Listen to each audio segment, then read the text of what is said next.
Voilà. Alors, du coup, pour commencer, la remarque a été faite sur le tableau de fond. Donc, on va faire un petit peu de culture G. Je vous ai préparé une petite présentation, juste que vous sachiez quel est le tableau en fond. C'est un tableau de Raphaël qui s'appelle l'École d'Athènes. Alors, je vous montre tout de suite. C'est un tableau sur lequel nous avons... Voilà. C'est un tableau qui représente les philosophes, donc c'est un tableau de la Renaissance italienne, 16e siècle, où nous avons les grands philosophes de l'Antiquité. Au centre, nous avons Platon ici et Aristote ici. Alors je ne sais pas si vous les voyez bien. Ce qui est intéressant dans la représentation, c'est que Platon est en train de montrer le ciel des idées. Et vous vous souvenez, Platon établissait une hiérarchie entre le monde sensible et le monde intellectuel et établissait une supériorité du monde intellectuel sur le monde sensible. Donc il montre le ciel. Au contraire, Aristote, donc à sa gauche, est en train de montrer la Terre. Pourquoi? Parce qu'Aristote, dans sa démarche, notamment scientifique, repart d'une étude particulière du monde sensible, de ses singularités, de tout ce qu'elle peut avoir de riche en elle-même, en mettant l'intellectuel en secondaire. Donc voilà pour la représentation. Et ce qui est intéressant dans ce tableau, c'est que beaucoup d'autres philosophes antiques sont représentés. Ici, vous avez Socrate qui est en train de parler aux jeunes gens. Ici, Diogène, dont on a peu parlé, Diogène le cynique. Ici, Héraclite, qui est un autre philosophe antique absolument central. Et sur le côté, un autre que vous connaissez qui est Épicure. Ici. Oui. Ah, donc Épicure, pardon, je savais pas qu'on voyait pas avec ma souris, donc je m'excuse. Épicure qui a une couronne de laurier et qui est en train de profiter de la lecture. Vous savez, petit plaisir simple de la vie, fort agréable. Donc voilà pour la représentation un peu générale. Si on revient à nos moutons, nous sommes là et je remets le cours. Dans la vidéo que je proposais hier, qui était vraiment un essai, donc on va reprendre un peu point par point ce qui était abordé. Je vous ai présenté l'introduction, la première et la deuxième partie. Je suis passée un peu rapidement sur certains points. Oui, je vois dans le chat, je m'excuse pour la souris, je savais pas qu'on la voyait pas, donc désolée. Voilà, alors si on reprend un petit peu la réflexion sur autrui et sur la morale. Ce que je vous proposais, c'était de partir de traitements médiatiques contemporains et notamment à la télévision qui était fait de la personne d'autrui en général, sachant qu'autrui était souvent présenté comme un étranger, bizarre, dont il faut que je me méfie. Et ça, on le voit très bien à la télévision, au JT par exemple, quand il s'agit de se méfier d'autrui, et surtout en cette période d'épidémie où la méfiance à l'égard d'autrui, pour le coup, a une certaine légitimité, mais en tout cas au JT, il faut toujours se méfier de l'autre en tant qu'il est un ennemi potentiel. Et pourtant, ce qu'on peut constater, c'est qu'on ne peut pas vivre tout seul et que non seulement on en a besoin, mais qu'en plus ça nous apporte quelque chose. Il y a donc un paradoxe de la condition humaine, on ne supporte pas les autres et en même temps, on ne peut pas vivre tout seul. Donc ce paradoxe de la condition humaine, on le voit très bien apparaître dans... Qu'est-ce que vous dites sur les footballeurs là? Je comprends rien. Bon, on le voit très bien apparaître dans l'oxymore proposé par Kant, dont je vous ai parlé dans la vidéo hier, qui est celui d'insociable sociabilité. Très intéressant ce texte de Kant dans lequel il développe cet oxymore d'insociable sociabilité. Je vous montre le texte tout de suite. Je l'ai cherché en complément, c'est une référence que vous pouvez garder. Insociable sociabilité, regardez, je vous mets le texte tout de suite, voilà, vous l'avez. Donc, regardez les mots de Kant. J'entends par antagonisme l'insociable sociabilité des hommes, c'est-à-dire leur penchant à entrer en société, penchant lié toutefois à une répulsion générale à le faire qui menace constamment de dissoudre cette société. Donc on a bien le double aspect, regardez la suite du texte, une telle disposition est très manifeste dans la nature humaine, l'homme possède une inclination à s'associer parce que dans un tel état il se sent davantage homme, donc il peut développer ses facultés, c'est-à-dire qu'il sent le développement de ses dispositions naturelles, mais il a aussi un grand penchant à se séparer, s'isoler. En effet, il trouve en même temps en lui ce caractère insociable qui le pousse à vouloir tout régler à sa guise. Par suite, il s'attend à rencontrer des résistances de tous côtés, de même qu'il se sait lui-même enclin de son côté à résister aux autres. C'est dans un ouvrage de Kant, un petit opuscule qui s'appelle « Idée d'une histoire universelle au point de vue cosmopolitique », c'est fait en proposition, c'est la 4e proposition, texte hyper riche, retenez d'abord cet oxymore. Autre référence possible, puisqu'on est là, pour développer le paradoxe de la condition humaine et de notre rapport à autrui, il y a un texte de Schopenhauer où il développe une métaphore que je trouve assez intéressante. Ce texte, c'est un extrait d'un petit ouvrage qui s'appelle Parerga et Paralipomena, un titre un peu barbare, mais il développe une métaphore qui est intéressante, qui est celle des porcs-épics. Pourquoi ? Parce qu'il dit que les hommes sont comme des porcs-épics, quand ils sont trop éloignés, ils cherchent à s'approcher, et dès qu'ils s'approchent trop, ils se piquent, se font mal, et donc cherchent à s'éloigner. Et donc la situation est celle d'un intermédiaire tout le temps à trouver dans notre rapport aux autres. Finalement, c'est quelque chose qu'on expérimente assez facilement, cette ambivalence du rapport à autrui, quand vous... je reviens à l'écran, voilà. Quand vous fréquentez les autres, vous voyez très bien que on a besoin des autres et en même temps on a du mal à les supporter. Donc on peut poser la problématique, à nouveau, regardez, alors qu'autrui m'apparaît comme un étranger hostile, n'avons-nous pas des points communs qui nous permettent de partager une certaine conscience, une certaine sensibilité, certaines expériences, et donc que la relation à autrui peut nous apporter quelque chose de nouveau, particulier. Alors, dans les textes que je viens de vous montrer, je vois la question, dans les textes que je viens de vous montrer, c'est 2 textes que j'ai ajoutés par rapport au complément de texte que je vous ai envoyé. Donc si vous voulez, je pourrais vous les renvoyer, ces 2 textes de Kant et de Schopenhauer, mais je voulais juste l'ajouter pour que ce soit assez complet. Première partie du cours,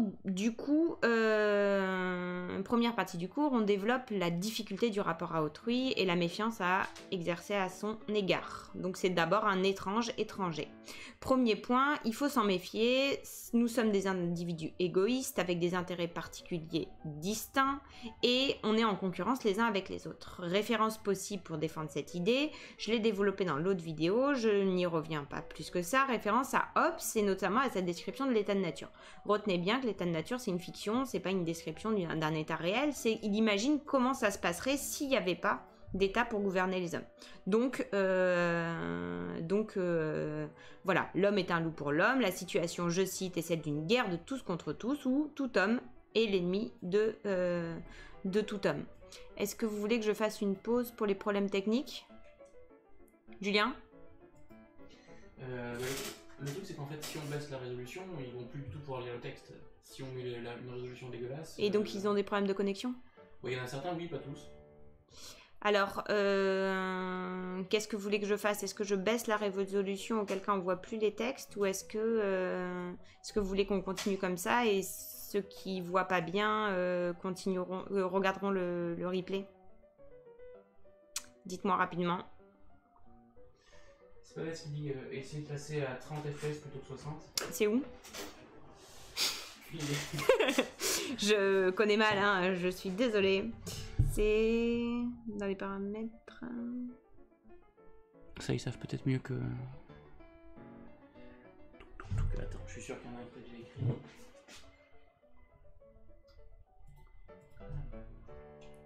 Alors, paramètres, je les ai là, Jules. Ouais. T'as trouvé le 30 fps ? Je cherche les paramètres, je cherche le 30 fps, pardon.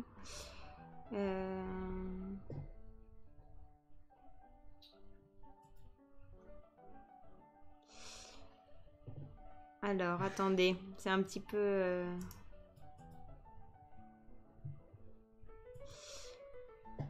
Alors, apparemment, on peut pas modifier les paramètres quand on est... en stream direct, Jules.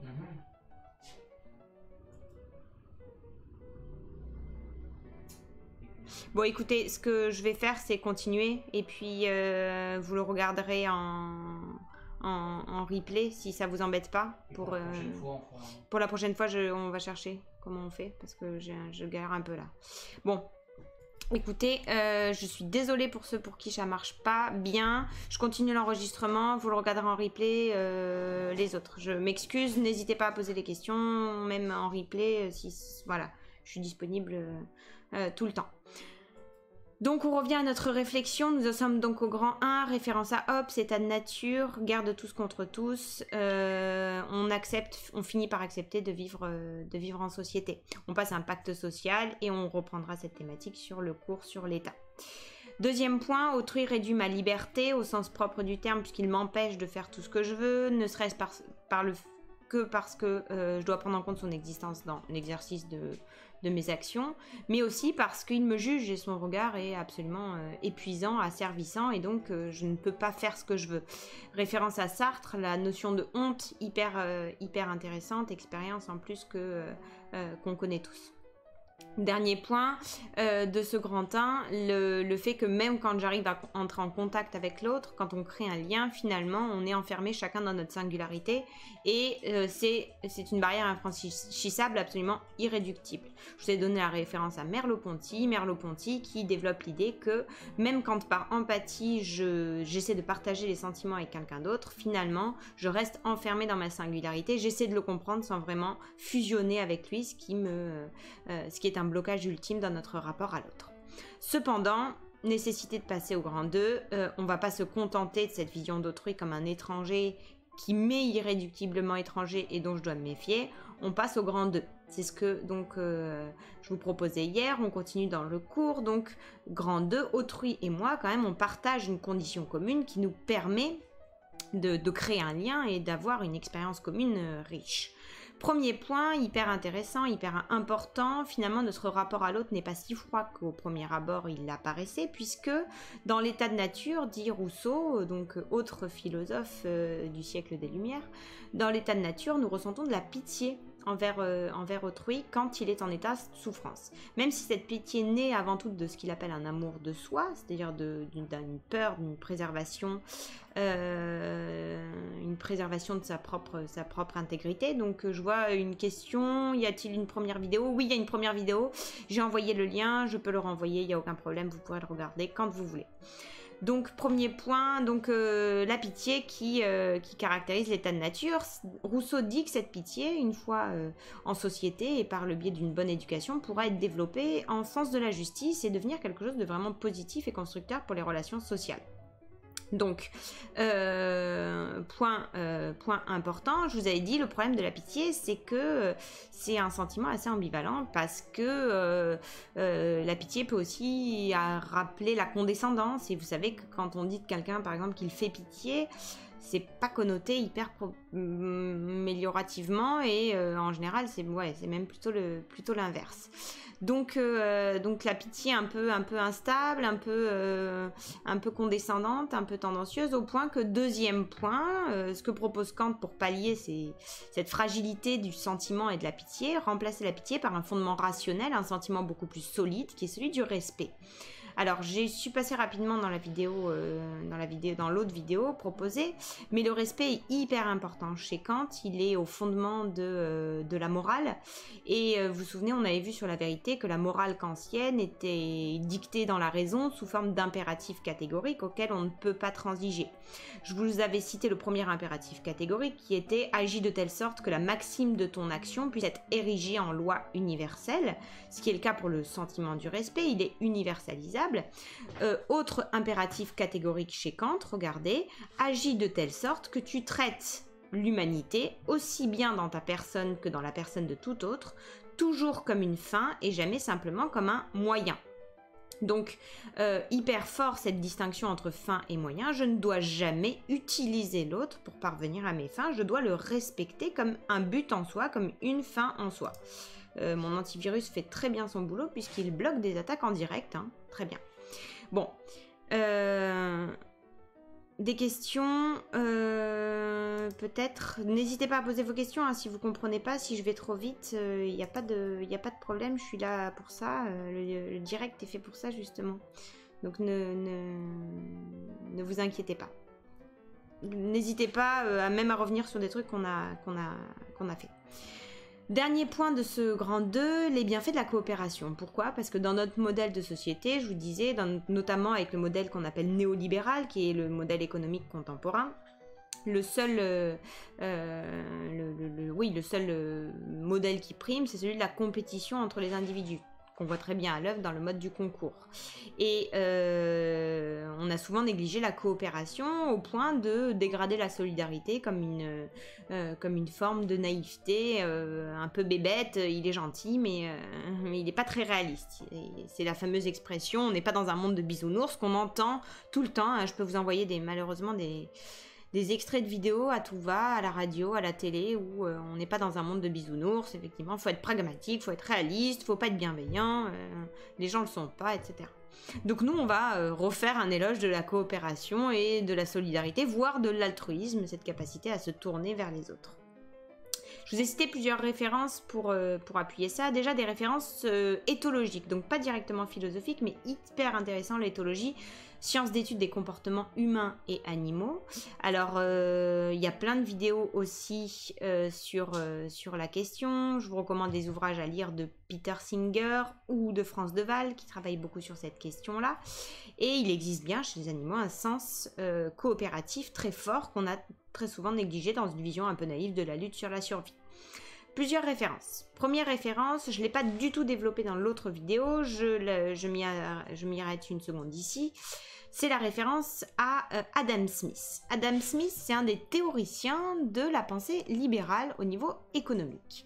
Dans la recherche sur les causes de la richesse des nations, il développe une théorie vraiment économique qu'on connaît, qui est celle des individus égoïstes qui cherchent, dans une société où le travail est divisé, à satisfaire leur intérêt particulier avant de s'intéresser à l'intérêt collectif et aux bienfaits de tout le monde.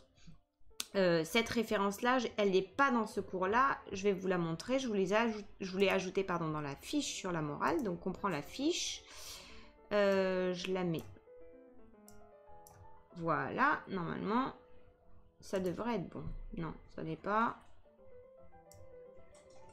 voilà, j'organise comme je peux, hein, je fais un petit peu...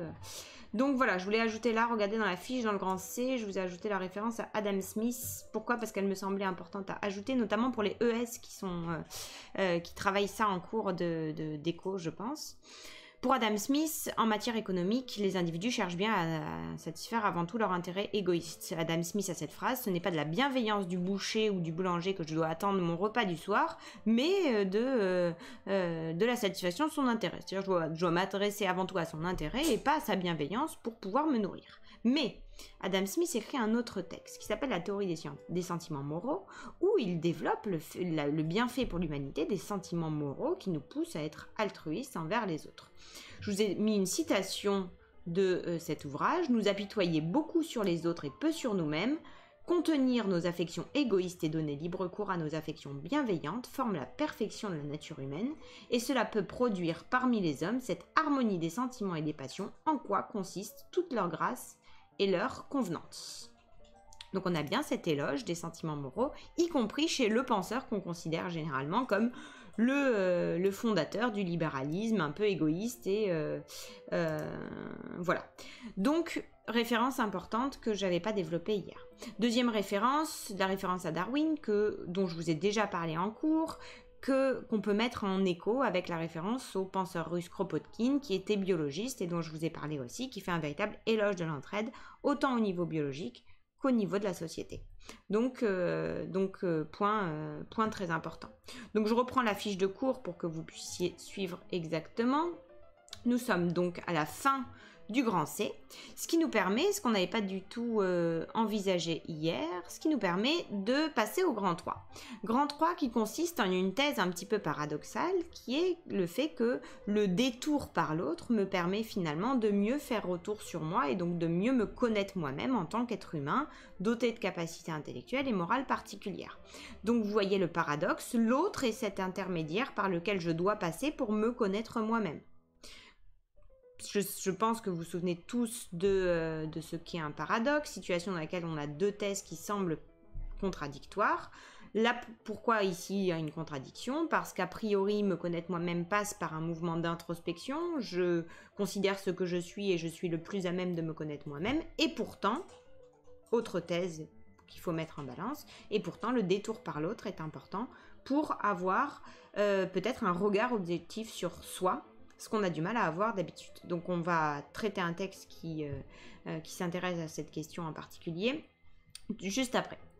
Premier point, autrui est nécessaire à ma construction comme sujet. Pourquoi? Parce que, vous vous souvenez ce qu'on avait vu avec Descartes, si je me connais moi-même, c'est par le biais d'une introspection qui me permet, par l'épreuve du doute méthodique, de découvrir que j'existe, donc ce qu'on avait appelé le cogito. Et ben, c'est peut-être pas suffisant. Pourquoi? Parce que dans ce cogito, je suis enfermé tout seul.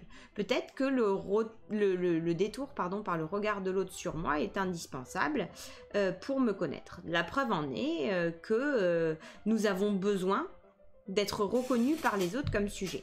Alors c'est une thèse qui est développée par un philosophe qui s'appelle Hegel, qu'on a peu fait en cours. Ces textes sont assez compliqués, donc je vous ai pas mis de texte. C'est juste que Hegel développe très bien l'idée que pour se connaître soi-même, les individus, les sujets ont besoin ont un désir de reconnaissance de la part des autres. Il faut qu'ils soient eux-mêmes reconnus comme sujets pour se sentir sujet. Donc c'est pour ça que je vous ai mis dans le cours. Regardez, le regard d'autrui est indispensable pour que je sache que je suis à la fois comme lui et différent de lui. D'accord? Donc je me reconnais comme un autre, différent de lui, mais ayant des caractéristiques communes aussi avec lui. Point important, déjà évoqué, mais on le rappelle ici, la solitude absolue rend fou. Au sens propre du terme, des études médicales et psychologiques contemporaines montrent qu'une trop forte solitude rend littéralement fou. On supporte le philosophe Blaise Pascal qui disait qu'on ne supporte rien de moins que d'être seul enfermé à penser dans sa chambre. La solitude absolue, effectivement, conduit à brouiller les frontières entre la réalité et la fiction. Pourquoi? Parce que si j'ai pas de point de vue extérieur pour attester de ce que je suis en train de vivre, finalement je finis par confondre ce dont je rêve et ce que je vis. Référence à un texte dont je vous disais qu'il n'était pas proprement philosophique, mais qui est hyper intéressant pour nous, qui est le texte de Michel Tournier sur Robinson Crusoe, qui fait cette expérience de solitude absolue, dans laquelle il est confronté au fait qu'il ne reconnaît plus ce qui relève de la réalité et ce qui relève de la fiction. Regardez, autrui pièce maîtresse de mon univers, je mesure chaque jour ce que je lui devais en enregistrant de nouvelles fissures dans mon édifice personnel. Donc, ne serait-ce que, regardez, en perdant l'usage de la parole, cette phrase-ci, il perd une notion de la réalité. Il se confronte à une situation d'angoisse. Vous vous souvenez la différence que je vous avais proposée entre peur, qui porte sur un objet particulier, et l'angoisse, qui est une situation de angustia en latin, c'est le fait d'étouffer. Donc on est vraiment dans une sensation de perte de repère absolue. C'est pour ça qu'on parle souvent de crise d'angoisse. On est complètement perdu. Et donc là, il est en train d'expérimenter ça, Robinson, tout seul sur l'île, et les choses, son rapport aux choses, regardez, et mes relations avec les choses sont dénaturées par sa solitude. D'accord? Donc il perd tout repère possible. Il y a plein de films qui traitent de la question de façon très intéressante. Je pense là maintenant à Celle sur Mars, mais je suis sûre que vous avez plein de références possibles qui pourraient venir compléter ce texte assez intéressant. Il fait une analogie avec la peinture, je vous disais dans le petit cours enregistré hier. Analogie intéressante puisque la perspective se construit toujours en rapport avec un objet qui donne l'échelle. D'accord? Donc point assez important. Donc, solitude absolue, insupportable. Il y a un texte de poésie que j'aime bien sur le sujet. Vous savez que la solitude a été souvent vantée dans l'histoire de la pensée, et notamment à l'époque romantique, donc au 19e siècle, par les poètes, par les peintres, par les compositeurs. La solitude comme cet état du génie, exclu de la société, qui est tout seul, qui est maudit, qui n'est pas compris par les autres. Il y a plein de figures comme ça qui sortent du lot. Chopin qui crée des nocturnes d'une tristesse infinie. Liszt qui vante les mérites de la solitude. Je ne sais pas si vous connaissez ces compositeurs de musique classique, mais c'est tordant de douleur et de solitude, leurs morceaux, très souvent. Vous avez ces poètes romantiques, Baudelaire, mais aussi Lamartine, et le texte que je voulais vous montrer, c'est un texte de Musset qui traite de la question. Et en peinture, on a aussi cet idéal romantique de l'artiste exclu. Peut-être vous connaissez les tableaux du peintre Caspar David Friedrich, qui montrent très souvent des hommes seuls dans une nature immense et perdus au sein d'une immensité qui les dépasse complètement. Donc c'est un idéal, un idéal voilà, très vanté à l'époque romantique. Je vous montre tout de suite le texte de Musset que j'aime bien, donc je switch là-dessus. Je vais devenir un as, hein, je vous jure. Je n'hésiterai plus du tout sur la question. Ça s'appelle La Nuit de décembre. Je ne sais pas si... Voilà, vous devez le voir apparaître ici. Vous voyez mes 12 000 onglets ouverts aussi, j'imagine. Voilà, vous vous moquez pas surtout. Il développe donc tout un poème où il est en train de parler à quelqu'un, d'accord? Il y a quelqu'un qui l'accompagne tout au long de sa vie. Et à la fin du poème, je vous spoil tout de suite la fin. Hein, vous faites jamais ça avec les séries pour les copains, mais je vous spoil tout de suite la fin. L'ami, la vision à qui il parle depuis le début du poème, finalement, ce n'est autre que regardez, le ciel m'a confié ton cœur, quand tu seras dans la douleur, viens à moi sans inquiétude, je te suivrai sur le chemin, mais je ne puis toucher ta main, ami, je suis la solitude. Donc on a bien ce poète qui est tellement seul qu'il finit par se créer un double imaginaire, la solitude, grâce auquel son existence reprend sens. Donc on est quand même sur une idée assez forte. Voilà. Je reviens ici, nous reprenons le cours. Donc voilà, la solitude comme état qui finit par rendre fou.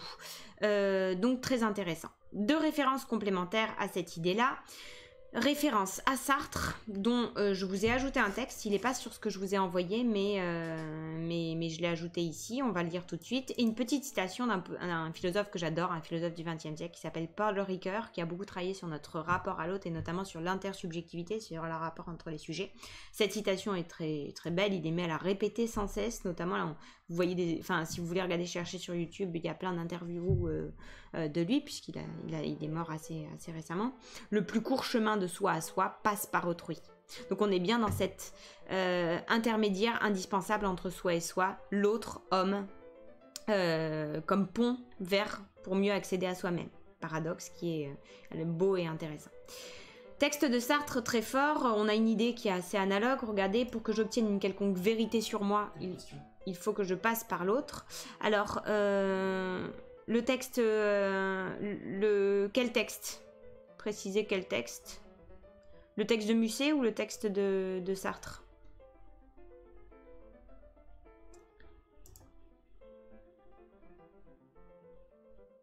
Ah bah j'ai plus... Alors si c'est le texte de Musset, c'est pas directement un texte philosophique, c'est un texte poétique ou sur la solitude, donc il peut être une référence en complément en dissertation, un exemple par exemple. Ou si c'est le texte de Sartre, par contre, c'est une référence philosophique importante que vous pouvez développer comme référence au sein d'une dissertation, donc pour illustrer un argument. C'est pour ça que je vous ai ajouté le texte en entier. Ce que j'avais pas fait, je vous l'enverrai tout à l'heure en complément. Texte de Sartre, l'existentialisme est un humanisme. Vous le voyez sur le côté, la résolution est peut-être pas excellente, je vous le lis. Ainsi, l'homme, qui s'atteint directement par le cogito, donc qu'on a travaillé avec Descartes, d'accord, découvre aussi tous les autres. Il les découvre comme la condition de son existence, donc tous les autres hommes. Hein. Il se rend compte qu'il ne peut rien être, au sens où on dit qu'on est spirituel, qu'on est méchant, qu'on est jaloux, sauf si les autres le reconnaissent comme tel. Donc il faut bien le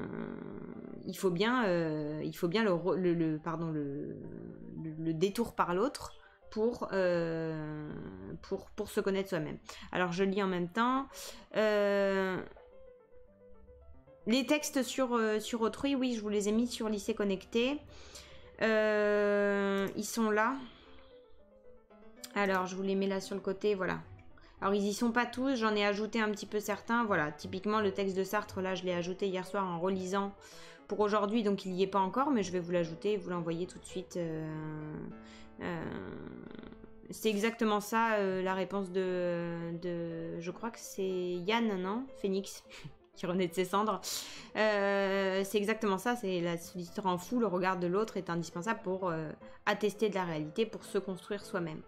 Donc si on revient au texte de Sartre que je ne vous ai pas envoyé, que je vais vous envoyer tout à l'heure, on a bien cette phrase, regardez, donc dans la suite de ce que j'étais en train de lire, pour obtenir une vérité quelconque sur moi, il faut que je passe par l'autre. L'autre est indispensable à mon existence, aussi bien d'ailleurs qu'à la connaissance que j'ai de moi. D'accord ? Donc le détour par l'autre, encore une fois, paradoxe, est indispensable pour me connaître moi-même. Donc si vous aviez comme sujet le jour du bac, peut-on se connaître soi-même, peut-être une troisième partie sur le détour par l'autre pour mieux se connaître soi-même serait plus que bienvenue. Ce type de référence est précieuse ici. On finit le texte. Dans ces conditions, la découverte de mon intimité me découvre en même temps l'autre, comme une liberté posée en face de moi, qui ne pense, qui ne veut que pour ou contre moi. C'est pas c'est un peu plus compliqué ici. Ainsi découvrons-nous tout de suite un monde que nous appellerons l'intersubjectivité, et c'est dans ce monde que l'homme décide ce qu'il est et de ce que sont les autres. Donc c'est pas tout seul que l'homme décide ce qu'il est et qui il est, c'est bien dans le monde de l'intersubjectivité avec les autres sujets. D'accord ? Donc quelqu'un ne décide pas tout seul qu'il est tel ou tel ou qu'il a telle valeur, c'est les autres qui attestent de ces caractéristiques qu'il se donne à lui-même. Voilà. J'espère que c'est assez clair. Il y a plein de choses qui se mélangent, on pourra reprendre. Vous pouvez envoyer vos questions en complément. C'est pas un problème. C'est peut-être un peu confus pour ce premier live, mais j'essaie de faire un petit peu ce que je peux. Voilà. N'hésitez pas à poser vos questions en complément. Donc, deuxième point, hyper important, je voudrais faire un éloge de l'amitié. Pourquoi ? Parce que l'ami, c'est cet autre privilégié grâce auquel je me connais moi-même. Pourquoi ? Parce que cet ami, non seulement il va apporter ce regard extérieur sur soi, mais il va apporter ce regard objectif sur soi. Pourquoi ? Parce que les autres en société, ils peuvent faire preuve de ce qu'on appelle l'hypocrisie. Vous savez très bien, on fait un peu trop d'éloges, ou on blâme un peu trop quelqu'un, on le juge plus ou moins positivement, négativement, en tout cas on joue un rôle social, et généralement avec les véritables amis, on crée un lien privilégié qui fait que l'autre ami est objectif envers nous.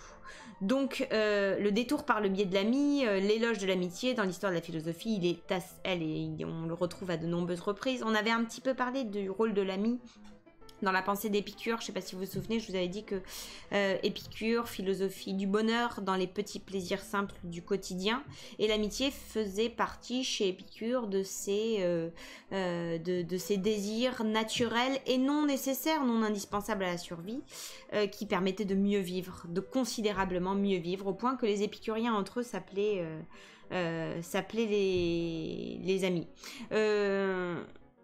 Je vois une remarque, donc le regard de l'ami qui est pas purement objectif non plus. Non, mais par contre, ce qui est sûr, c'est qu'il y a une barrière, il y a une franchise qu'on trouve généralement pas, une possibilité de franchise qu'on trouve généralement pas avec les autres relations. Point intéressant qui peut être souligné cependant, c'est la volonté par affection que l'ami peut avoir de nous protéger. L'ami peut me cacher une vérité parce qu'il tient à moi, il sait que je risque de mal réagir. C'est toujours un intermédiaire à trouver. On retrouve une thématique analogue à celle de la réflexion sur faut-il toujours dire la vérité. Mais ce qui est sûr, c'est que dans la relation d'amitié, il y a cette franchise possible. C'est-à-dire, si l'autre est en danger, je vais lui dire, si je suis son ami, je vais lui dire quelque chose tout aussi blessant soit-il. C'est-à-dire que je sais faire la part des choses généralement avec mes amis, pour savoir quand dire les choses. C'est un peu une affaire aussi de Kairos, concept dont on avait parlé, qui est important à jouer ici. Texte très important pour aborder la question. Celui-ci, je vous l'ai mis, on va le prendre tout de suite. Texte d'Aristote sur la connaissance de soi par le biais de l'ami. C'est un texte que je vous proposais en explication de texte à rendre. Si vous êtes d'accord, on va le faire rapidement ensemble. Je vous donnerai un autre texte à expliquer. Ça nous permet de réviser un petit peu la méthode de l'explication de texte, dont je vais rappeler les lignes essentielles maintenant. Et pour vous aider, je vous montre tout de suite, je vous ai rédigé un abrégé méthodo. Il est ici, je vous l'envoie tout à l'heure.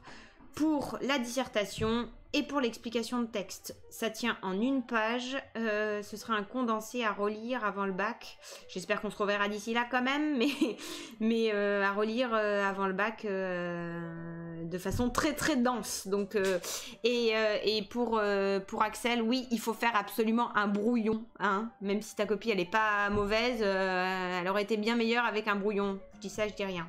Bon, donc méthode de l'explication de texte, on va le prendre et on commence par lire le texte d'Aristote, qui est, donc vous pouvez prendre les textes annexes. C'est celui-ci, texte d'Aristote, Éthique à Nicomaque. Je pense que vous voyez pas bien, mais les textes, vous les avez normalement. Donc, on le lit ensemble. Vous essayez dès la première lecture de repérer les points essentiels. À savoir, je suis sûre que vous les avez tous en tête. On repère le thème du texte, le problème du texte, la thèse de l'auteur. Ça tire pas à balles réelles, c'est de l'affection. Arrêtez. Vous êtes pas quand même. Hein, on peut se dire les choses entre nous. Hein. Bon. Donc, texte d'Aristote, Éthique à Nicomaque, texte très très riche dans l'histoire de la philosophie et très précieux pour s'entraîner pour l'explication de texte. Donc, suivez le texte terme à terme, essayez de repérer, donc je vous disais, le thème, le problème, la thèse de l'auteur et éventuellement la structure. Vous allez voir qu'elle est facile à repérer. Apprendre à se connaître est très difficile et un très grand plaisir en même temps. Quel plaisir de se connaître! Mais nous ne pouvons pas nous contempler nous-mêmes à partir de nous-mêmes. Ce qui le prouve, ce sont les reproches que nous adressons à d'autres, sans nous rendre compte que nous commettons les mêmes erreurs, aveuglés que nous sommes pour beaucoup d'entre nous, par l'indulgence et la passion qui nous empêchent de juger correctement. Par conséquent, à la façon dont nous regardons dans un miroir quand nous voulons voir notre visage, quand nous voulons apprendre à nous connaître, c'est en tournant nos regards vers notre ami que nous pourrions nous découvrir, puisqu'un ami est un autre soi-même. Concluons, la connaissance de soi est un plaisir qui n'est pas possible sans la présence de quelqu'un d'autre qui soit notre ami. L'homme qui se suffit à soi-même aurait donc besoin d'amitié pour apprendre à se connaître soi-même. Donc je pense que vous avez quand même repéré que ce texte, il est hyper riche et hyper bien structuré. Si on devait procéder par étapes, alors je vais voir, vous pouvez mettre les réponses au fur et à mesure dans le chat, je vais répondre assez rapidement, essayez de vous entraîner. Ceux qui veulent me rédiger une intro ce soir en complément, ils peuvent me la rendre, je la noterai en bonus. Ça peut être intéressant comme exercice pour se rappeler un petit peu. Ça fait longtemps qu'on n'a pas fait d'explication de texte.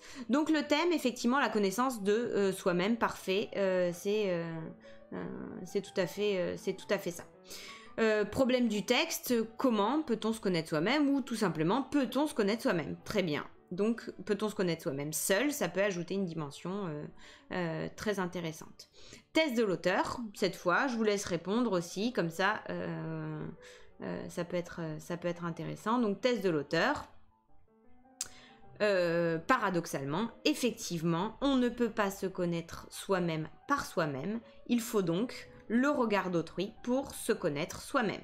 Soulignez bien évidemment le paradoxe d'une telle thèse. Ça peut être important en tout cas, ça peut être précieux dès l'intro de le souligner. Donc, merci pour ces réponses très pertinentes et précieuses.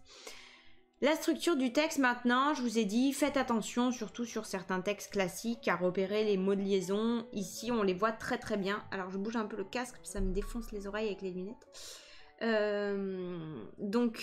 On voit très bien le texte, je pense que vous le voyez. Première partie, de apprendre à se connaître jusqu'à juger correctement. Pourquoi? Parce que vous voyez très bien que le mot suivant, c'est le mot de liaison. Par conséquent, on se doute qu'il va en déduire quelque chose, donc une conséquence de ce qui précède.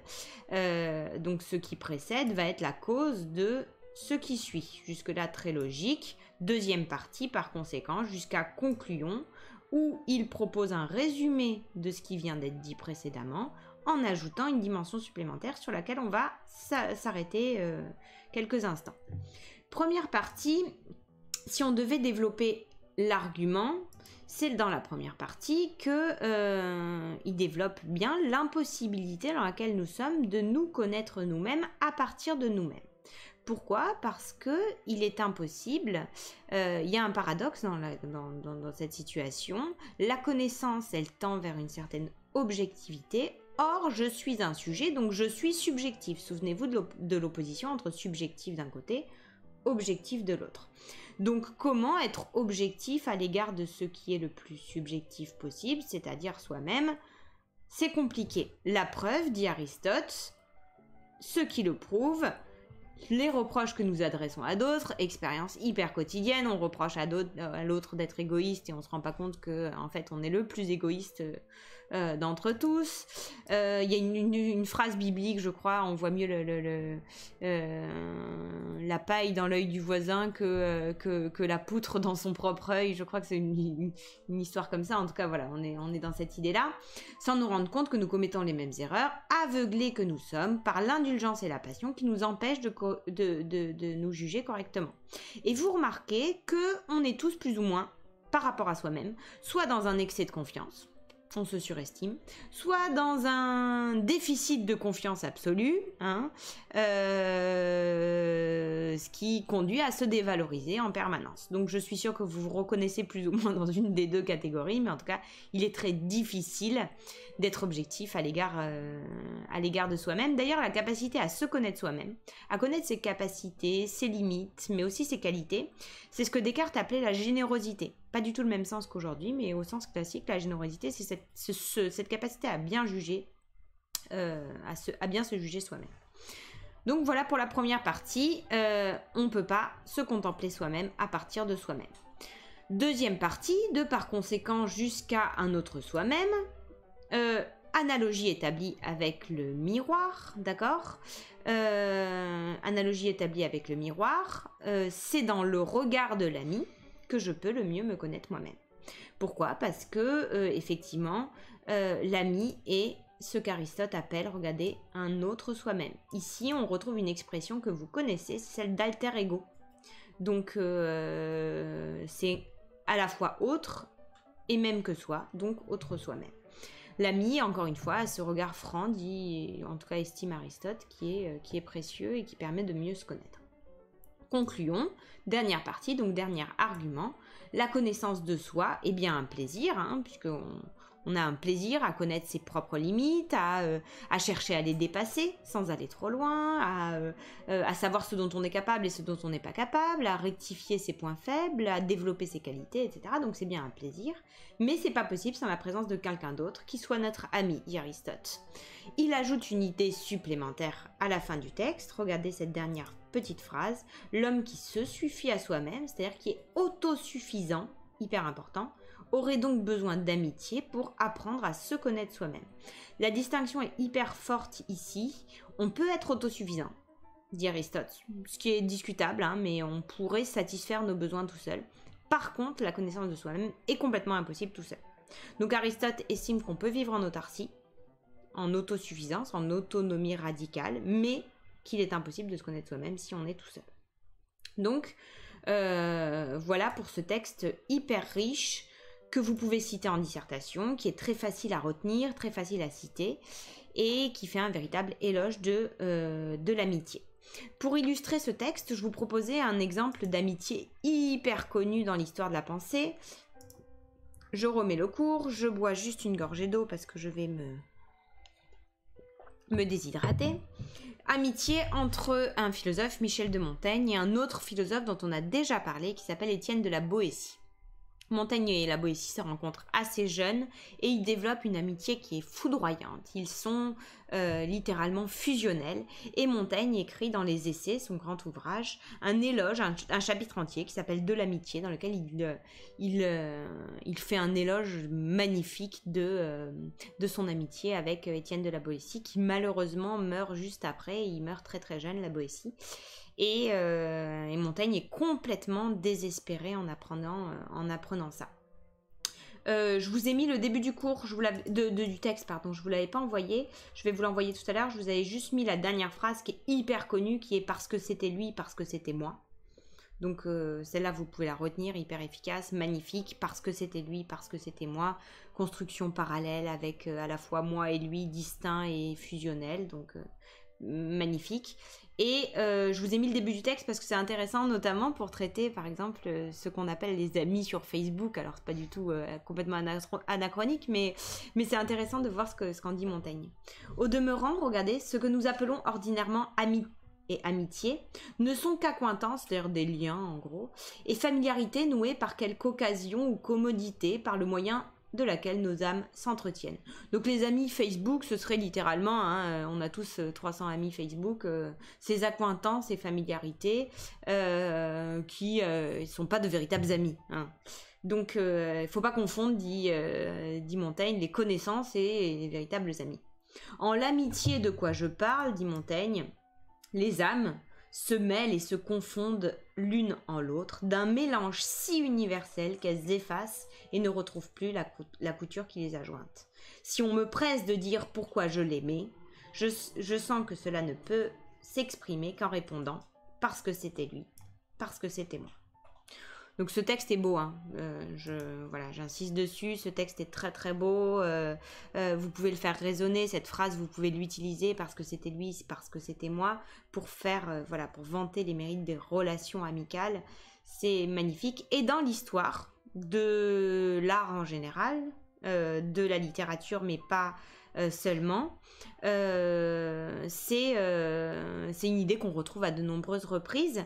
Comme exemple, je voulais vous parler, enfin vous trouvez par exemple dans les Illusions perdues de Balzac, je ne sais pas si des romans que vous avez lus, ou L'ami retrouvé de Fred Ullman, mais vous moquez... bon, pas d'anachronisme, évidemment. Montaigne se moque pas de Facebook. Je vous ai une analogie complètement anachronique. Hein. Faites gaffe à la manière de l'utiliser en disserte. Mais en même temps, c'est la même idée c'est exactement la même idée qui est développée. Donc, dites pas que Montaigne critique Facebook, mais dites qu'on peut critiquer Facebook en lisant Montaigne, ce qui n'est pas du tout la même chose. On revient donc aux exemples d'amitié dans l'histoire de l'art. Et je voulais vous parler d'un film qui a eu la Palme d'Or l'année dernière à Cannes, qui était absolument magnifique, qui est Green Book. Alors, je ne sais pas si vous aviez vu... je sais que les TS3 connaissent, voilà, c'était ce film-là. Vous vous souvenez peut-être avec Viggo Mortensen et cet acteur dont j'ai plus le nom, qui est absolument, voilà, qui est absolument incroyable dans ce film. C'est une vraie histoire d'amitié entre deux hommes que tout semble opposer, hein, de façon radicale. Je vous conseille vivement, ça peut être un super exemple à citer, et c'est un film magnifique, donc ne vous privez pas de ce type de découverte, surtout en ces temps de confinement où vous avez beaucoup de temps. Donc regardez Green Book, c'est un plaisir. Donc voilà, références possibles, il y aurait d'autres références, n'hésitez pas à en proposer si vous en avez d'ailleurs. Donc je suis preneuse de tout exemple possible sur la question. Dernier point, et point hyper important qui me tient à cœur, parce que c'est une référence que j'adore, qui est finalement la découverte à travers l'autre, pas seulement à travers le biais de l'ami, mais à travers l'autre en général, autrui au sens fort du terme. La découverte de mon statut de sujet éthique, donc de ma responsabilité morale à l'égard des autres. Et référence absolument précieuse que vous pouvez utiliser à ce sujet-là.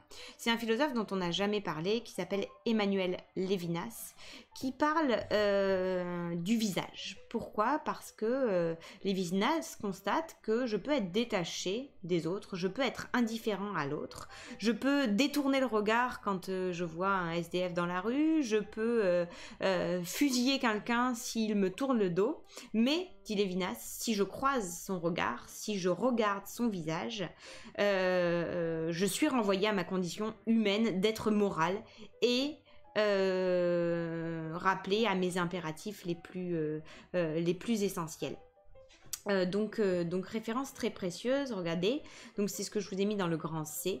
Lorsque je rencontre le visage d'autrui, je suis immédiatement renvoyée à une condition humaine qui nous réunit et je prends conscience de ma responsabilité et je pourrais même ajouter infinie à son égard, d'accord ? Donc thèse de Levinas dans un ouvrage qui s'appelle Éthique et infini. C'est dans le visage, dans la rencontre du visage de l'autre, que je prends conscience de qui je suis vraiment et de notre condition humaine. Il y a une question, je ne l'ai pas vue. Du coup, autrui la société, et l'État et autrui et la morale sont trois points différents. Alors, non, en fait, autrui et la morale, c'est le premier cours. Le deuxième cours, je l'ai appelé autrui, société, État. Plus spécifiquement, c'est société, État. Donc le cours qu'on est en train de faire là, c'est autrui et la morale. Je suis désolée pour effectivement ces titres qui ont été assez confus. Là, on est en train de finir Autrui et la morale. La fois prochaine, donc le prochain live, qui sera beaucoup plus fluide, je l'espère, on fera société et État. Donc ce sujet hyper important, sachant que autrui et la morale sont deux notions au programme des ES et la morale est une notion au programme des S, donc ça concerne bien tout le monde. Vous pouvez répéter la thèse de quel texte? Dites-moi. Et ces cours, ils sont à 12 000 endroits différents. Je les ai mis sur Lycée Connecté, qui bug complètement. Je les ai mis sur Pronote, je les ai envoyés aux élèves et aux parents, au cas où.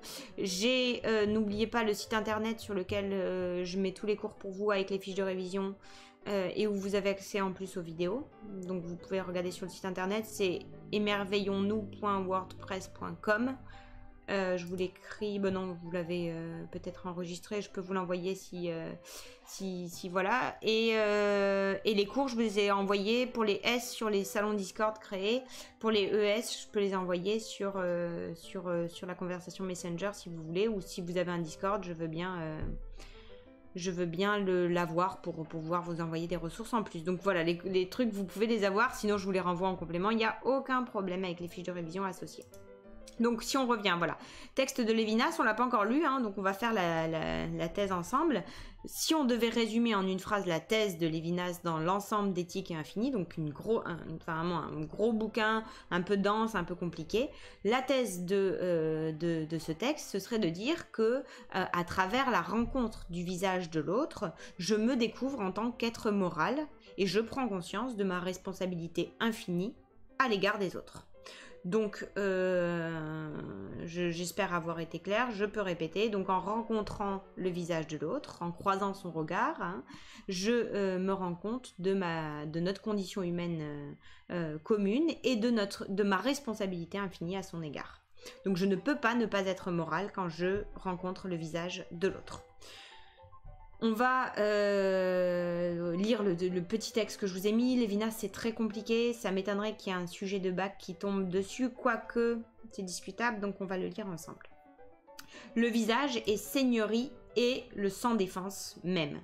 Donc seigneurie, c'est au sens de noblesse, de dignité, d'accord? Et le sans défense même, c'est-à-dire désarmé. Que dit le visage quand je l'aborde? Ce visage exposé à mon regard est désarmé. Quelle que soit la contenance qu'il se donne, que ce visage appartienne à un personnage important, étiqueté ou en apparence plus simple. Ce visage est le même, explosé dans sa nudité. Sous la contenance qu'il se donne, perce toute sa faiblesse et en même temps surgit sa mortalité. À tel point que je peux vouloir le liquider complètement, pourquoi pas. Cependant, c'est là que réside toute l'ambiguïté du visage et de la relation à l'autre. Ce visage de l'autre, sans recours, sans sécurité, exposé à mon regard et dans sa faiblesse et dans sa mortalité, est aussi celui qui m'ordonne « tu ne tueras point ». Donc, le texte est compliqué et dense. L'idée qu'il faut que vous reteniez, c'est que quel que soit le statut de l'autre, statut social, la relation d'autorité qu'il peut avoir à mon égard, la différence radicale qui peut manifester à mon égard, quel que soit le statut de l'autre, quand je croise son regard, je me rends compte de notre condition humaine commune et il m'impose ce regard, même sans me le dire, de ne pas le tuer, c'est-à-dire un respect et une responsabilité morale infinie à son égard. Cette idée-là, elle va peut-être être plus simple quand je vais vous montrer quelques exemples dans l'histoire de la peinture de représentation de visages qui effectivement évoquent cette condition humaine. Il y a notamment un sujet qui m'intéresse beaucoup sur cette question dans l'histoire de l'art. J'ai pas mal travaillé dessus, donc je vous montre tout de suite. Donc je passe là-dessus, je switch de l'un à l'autre. Premier truc que je voulais vous montrer, je vous envoie le lien si vous voulez juste après. Sur France Culture, il y a une émission qui s'appelle Les Chemins de la Philosophie qui est absolument géniale. Où toutes les... Je ne sais pas si vous êtes amateur de podcast, mais... Je réponds à la question juste après. Je ne sais pas si vous êtes amateur de podcast, mais celle-ci est très intéressante à podcaster. Et tous les ans, ils font une semaine sur le bac philo où ils prennent explication de texte et dissertation. Et il traite en 1 heure un exemple de disserte, un exemple d'explication de texte. Et là, il y a un prof qui vient à la radio pendant 1 heure parler d'un texte de Lévinas sur la question. Donc vous pouvez l'écouter en complément, je vais vous envoyer le lien tout de suite après. Je vais vous montrer les exemples de visage. D'abord, je réponds à la question qui m'a été posée. Oui, quand je vous donnais l'exemple du fait qu'on détourne le regard d'un SDF, on peut dire qu'effectivement, on se détourne de notre responsabilité à son égard. Et c'est hyper intéressant comme exemple. Je vous avais dit que c'était Rousseau qui lui-même affirmait dans les rêveries d'un promeneur solitaire que il est arrivé à un moment dans sa vie où il avait décidé de changer le chemin de sa route quotidienne, de sa promenade quotidienne, pour ne pas avoir à croiser le regard du mendiant qui lui faisait pitié. Pourquoi ? Parce qu'il ne supportait plus ce regard. Et donc effectivement, le fait de croiser le regard, et c'est pour ça qu'on détourne le regard, le fait de croiser le regard de la personne en souffrance, en demande, en détresse, dans un état de misère, le fait de croiser son regard, c'est déjà s'impliquer moralement. Donc effectivement, on se dédouane d'une certaine responsabilité lorsqu'on détourne le regard. Et c'est pas pour rien que vous savez que pendant la guerre, on fusillait les hommes de dos pour ne pas avoir à croiser ce regard hyper culpabilisant. Je vous montre juste quelques exemples, il faut que je vous les explique. Hein. C'est une thématique que j'ai travaillée par ailleurs pour certaines formations. Donc là, c'est un morceau de la formation que j'avais proposée. Mais là, on voit très bien. Alors, premier exemple, c'est ce qu'on appelle les portraits du Fayoum. Alors, je ne pense pas que vous connaissiez. C'est en Égypte. On a retrouvé, les archéologues ont retrouvé assez récemment, en fait, des milliers de portraits de gens qui étaient des portraits mortuaires mis sur les tombes et qui représentent des visages. Et ces portraits datent du 1er siècle, donc sont très anciens, ont hyper bien été conservés. Et c'est des portraits qui montrent la diversité des hommes qui existaient à l'époque. Et ce qui est dingue dans ces portraits, c'est qu'ils datent du 1er siècle, mais qu'on a une humanité qui est finalement complètement universelle. Et ce que je trouve le plus beau dans ces portraits, c'est la lueur. Je ne sais pas si vous la voyez, la lueur dans les yeux. Alors, je ne sais pas si vous voyez ma souris ou pas. Est-ce que vous voyez ma souris ? Bah, voilà, la lueur dans les yeux. En tout cas, le tout petit carré blanc dans les yeux qui reflète la lumière. C'est ça que je trouve le plus incroyable. Et vous voyez la diversité des personnes représentées, mais c'est finalement des visages qu'on connaît et qui ressemblent presque à des gens que l'on côtoie au quotidien. Malraux disait à propos de ces portraits, je vous ai mis la citation, « Leurs yeux sont des veilleuses de la vie éternelle ». Donc on a vraiment cette image-là. Alors je vois que ça bug, ça descend pas bien, non c'est bon. Vous avez vu tous les portraits, je vous en ai mis quelques exemples seulement. Dans l'histoire de la peinture, il y a d'autres exemples. Je vous ai mis aussi les autoportraits de Rembrandt, regardez. Autoportraits de Rembrandt, pourquoi ? Parce que Rembrandt, je vous en avais parlé en début d'année, a peint à peu près 150 autoportraits. 150 autoportraits. Alors oui, je vois 1er siècle, hyper bien détaillé par rapport aux peintures du Moyen-Âge. Tout à fait. Alors en fait, ce qui est intéressant, c'est surtout les canons de beauté qui ont évolué au cours des siècles. Et effectivement, les canons de beauté et les objectifs de la peinture au Moyen-Âge n'étaient pas du tout les mêmes que dans l'Antiquité. Ce qui fait qu'au Moyen-Âge, généralement, la peinture avait un but didactique, avant tout religieux et politique. Et donc, on visait avant tout à représenter des choses qui marquent le public pour faire passer un message. D'accord, donc il y a eu une évolution. Alors, le nom des tableaux, c'est les portraits du Fayoum. Je vous remontre tout de suite le titre. Voilà, portrait du Fayoum. Je crois que je vous ai mis l'exemple dans le cours, mais vous pouvez très bien en trouver plein d'autres. Moi, je les trouve absolument magnifiques. C'est pour ça que je voulais absolument vous les faire partager, parce que je les trouve assez incroyables. Et surtout, on a l'impression de reconnaître des gens qu'on fréquente presque, qu'on voit au quotidien, quoi. Donc je vous disais, autoportrait de Rembrandt, plus tardif, XVIe siècle, mais la spécificité de Rembrandt, c'était de se peindre sans concession, c'est-à-dire dans sa vieillesse, dans sa mocheté, dans l'obscurité, dans la misère. Et donc on a cette condition humaine aussi qui transparaît à travers ces autoportraits. Autre exemple, celui-ci, c'est un détail d'un tableau de Goya. qui s'appelle Le 13 des maillots, où justement on a cette scène de fusillade, et je ne sais pas si vous regardez, cette scène de fusillade est poignante, puisque l'homme s'apprête à être fusillé et on voit son regard, et j'ai toujours trouvé son regard d'une intensité, et enfin voilà, c'est un appel à l'humanité absolument radical, au point qu'on peut se demander si sans cruauté les hommes parvenaient à fusiller quelqu'un en le regardant droit dans le regard. Je suis vraiment pas sûre que ce soit possible de le faire. Donc expérience très forte, référence intéressante. Je vous ai mis d'autres exemples. Alors ça, c'était par rapport à ces deux tableaux-là, le jeune noir à l'épée et le portrait d'une négresse. C'est par rapport à une exposition qui a eu lieu au musée d'Orsay l'année dernière, qui portait sur le modèle noir en peinture. Pourquoi le modèle noir? Parce que je ne vous cache rien en vous disant que pendant très longtemps, les noirs ont été considérés comme des sous-hommes. Là, je voudrais que le modérateur soit là pour éviter les blagues racistes dans le chat. Non, je vous fais confiance, mais voilà. Pendant très longtemps, en tout cas, les Noirs ont été rejetés.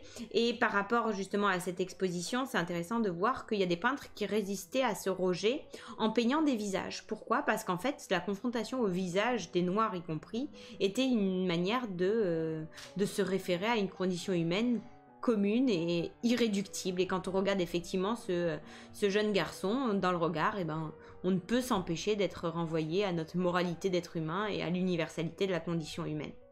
Il y a un rappeur français qui s'appelle Abdel Malik qui a écrit un livre musical fait de rap et de slam qui s'appelle Le jeune noir à l'épée, où justement il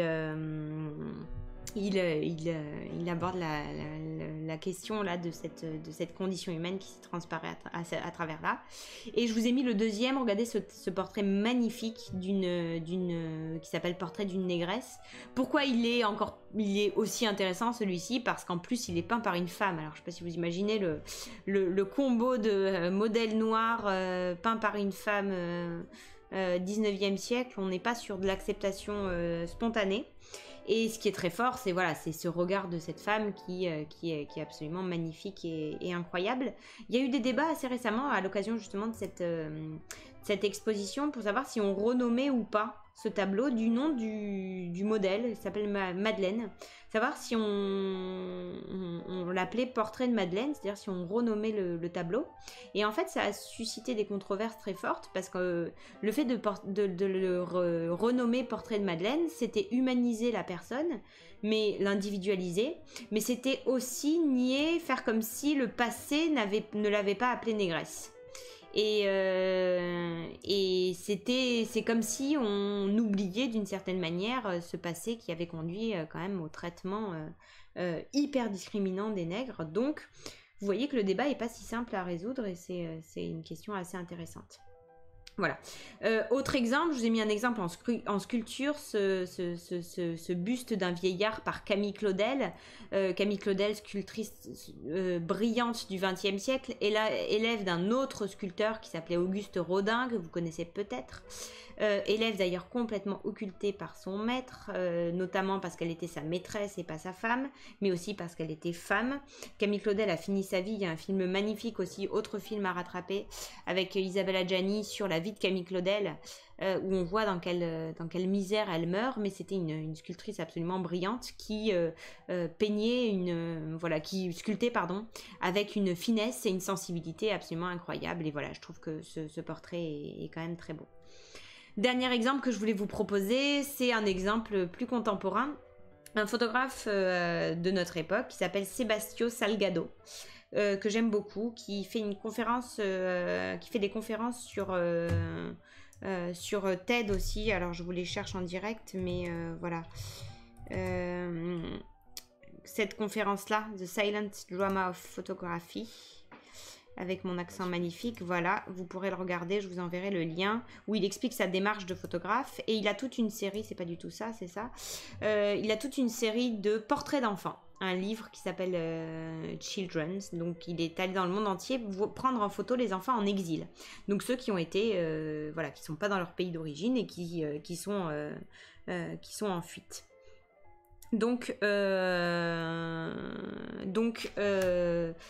Voilà, regardez moi ces portraits qui, pareil, regardez la lueur dans les regards, c'est absolument magnifique. On a ces portraits d'enfants qui sont des enfants, voilà, qui ne vivent pas chez eux et qui sont rejetés et qui pourtant, voilà, sont d'une humanité incroyable.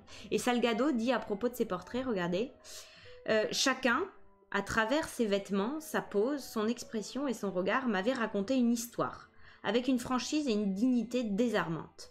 Surtout, leurs yeux étaient comme des fenêtres ouvertes sur leurs âmes, et à travers elles, la tristesse et la souffrance vécues au cours de leurs brèves existences apparaissaient d'une façon poignante. Donc voilà, il témoigne de son expérience de photographe et des humains qu'il avait rencontrés, d'une dignité désarmante. Je trouve l'expression très belle. Donc voilà, si je reviens un petit peu voilà, à l'image, on va reprendre un petit peu le cours où on en était. Je suis sûre que ma petite tête vous avait manqué. Non, je rigole. On a fini le cours, là. On a fait les 3 parties. Vous voyez que la construction est dialectique. Alors, je regarde les questions en même temps. Donc, c'est pour justifier le fait que le regard d'une personne fait résonner son humanité. Exactement, le regard, le visage d'une personne manifeste directement une humanité par rapport à laquelle on est entièrement responsable. C'est mignon de me dire que voilà, vous m'aviez manqué. Vous me manquez aussi, hein, ça va être bizarre. Hein, je pense qu'on est confinés pendant un petit moment, donc il va falloir que voilà, on fasse des lives souvent pour pas qu'on perde le lien. Donc voilà, si on reprend, on prend la fiche de révision, que vous voyez un petit peu où on en est, on fait le bilan de tout ce qu'on a fait. Voilà. Alors, vous prenez la fiche de révision, je vous ai mis les définitions essentielles, vous les trouvez ici. Introduction, le point de départ, la problématique comme d'habitude, elle est ici. Le grand 1, on rejette autrui, on développe les raisons pour lesquelles il faut s'en méfier. Le grand 2, on établit un lien possible avec l'autre à travers différents biais, d'accord ? Et le grand 3, on développe le paradoxe qui est que l'autre est un intermédiaire nécessaire pour prendre conscience de soi, pour mieux se connaître soi-même et pour prendre conscience de notre statut d'être moral et de notre responsabilité infinie à l'égard d'autrui. Donc j'espère que vous avez tout compris. Si vous avez la moindre question, vous n'hésitez pas. Ce que je vous demande, c'est de bien relire toutes les références, notamment. Elles s'utilisent facilement en disserte, autant sur autrui que sur la morale. Ce qu'on pourrait faire pour une prochaine fois, donc je vous disais, ceux qui veulent m'envoyer une intro pour le texte d'Aristote, ils peuvent tout à fait. Ensuite, pour la prochaine fois, est-ce que ça vous tente que dans la semaine, on se refasse 1 heure où on prenne une liste de sujets de disserte sur autrui et on se fasse, je sais pas, 3 ou 4 problématiques, intro, problématisées. Vous choisissez, vous, les sujets, autrui et la morale, et on se fait ensemble un peu de méthode de dissertation. Est-ce que ça vous dit ou pas? Vous me répondez rapidement. Voilà. Donc on pourrait faire ça. Je vous enverrai la confirmation de l'heure, tout ça. En tout cas, vous n'hésitez pas si vous avez des questions. Je suis tout à fait joignable. Voilà. Écoutez, je vous laisse tranquille. Encore une fois, vous êtes hyper vaillant d'avoir suivi. J'espère que c'était pas trop chiant, hein. Je suis désolée, l'interactivité manque, hein. J'aime bien d'habitude construire mes cours avec vous. Là, tout de suite, toute seule, c'est pas très rigolo. Mais voilà. Écoutez, voilà, je vous trouve trop fort. Vous êtes les meilleurs. Vous êtes bien prudents parce que... mon ordi est très fort. Vous êtes bien prudent parce que c'est pas très rigolo. Soyez bien, voilà, si vous sortez et tout, lavez-vous bien les mains. La situation est quand même pas drôle. J'espère qu'on pourra reprendre les cours rapidement. Ça a pas l'air d'être apparemment, hein, c'est pas joyeux. On est en stade 3 là de l'épidémie. En tout cas jusqu'aux vacances de Pâques, c'est sûr que on reprendra pas. Donc voilà, on va essayer de garder le lien.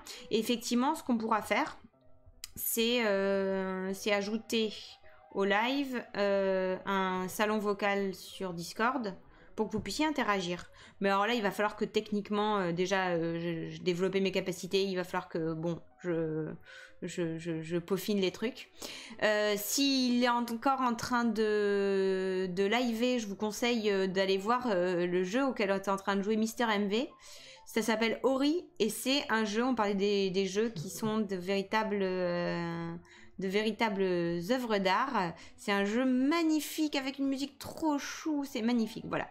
Écoutez, je vous souhaite une bonne soirée, vous me manquez très très fort et puis j'espère qu'on va se retrouver très très vite, voilà. Je vous embrasse et puis, enfin de loin évidemment parce que on s'embrasse pas, mais voilà, je vous fais de gros bisous et puis vous n'hésitez pas à me contacter, je suis disponible. Allez, salut!